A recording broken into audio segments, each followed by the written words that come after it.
ओम शांति। बहुत सारे लोगों का यह खुद से कंप्लेन रहता है कि मैं कुछ सीख नहीं पाता, याद नहीं कर पाता, बोल नहीं पाता।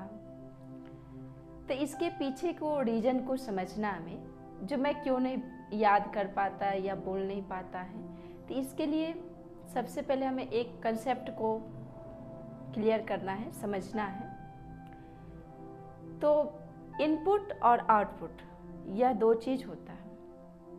तो इनपुट माना अपने अंदर समाहित करना, जो गुण हम में हैं, यानी देखना, बोलना, पढ़ना, सुनना, ये सब जो है इसको हम अपने आप में समाहित कर रहे हैं। आउटपुट माना व्यवहारिकता में लाना, यानी आपके अंदर जो है उसको आप बाहर निकालें।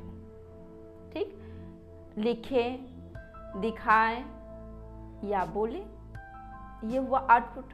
हम क्या करते हैं, इनपुट तो कर लेते हैं, अपने अंदर अच्छी बातें सुन करके, कहीं अच्छे वीडियो मूवी वगैरह देख करके हम उस चीज़ को अपने अंदर ले आते हैं। इनपुट करना आता है, लेकिन हम उसको बाहर कैसे निकालें वह नहीं कर पाते हैं। तो जब तक हम बाहर नहीं निकालेंगे, उसको व्यवहारिकता में नहीं लाएंगे, तो क्या होगा, वो फिर तो यानी यूजलेस हो गया, हमारे लिए बेकार हो गया, तो बढ़ेगा कैसे।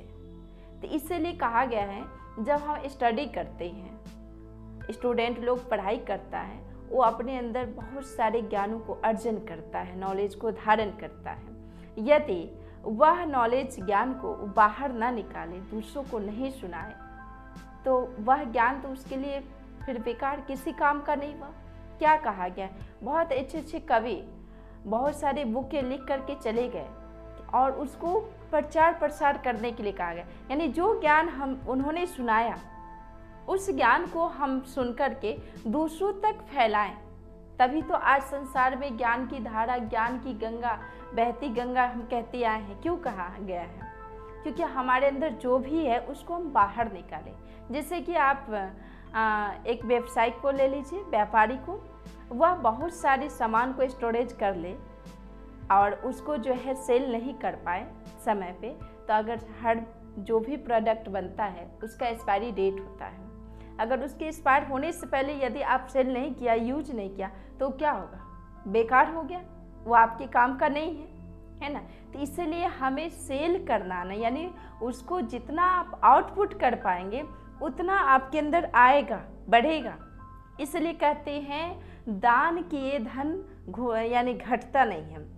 जितना आप दान करेंगे उतना आपको आएगा, चाहे आप जो है धन का दान करो या विद्या का दान करो या अपने कर्म चरित्र के द्वारा दूसरों को प्रेरणा दो, लेकिन हमेशा हमें देने की भावना होनी चाहिए। अपने अंदर की भाव को बाहर निकालो। अगर आप उसको खुद तक ही सीमित में रख रहे हैं, समाहित करके रख रहे हैं, तो वह बाहर नहीं निकल पाता है। इसलिए हमें उसे बाहर करना है। जैसे कि आप यह भी एग्जाम्पल ले सकते हैं, पानी हो, जल कहीं जमा हुआ, रुका हुआ काफ़ी दिन से है, तो उसमें क्या होता है, डेंगू मच्छर, बहुत सारे कीटाणु ऐसे हो जाते हैं जिसके वजह से यानी उसकी जो वाइब्रेशन है वो बेकार होता है, कई सारी बीमारी भी हो जाता है।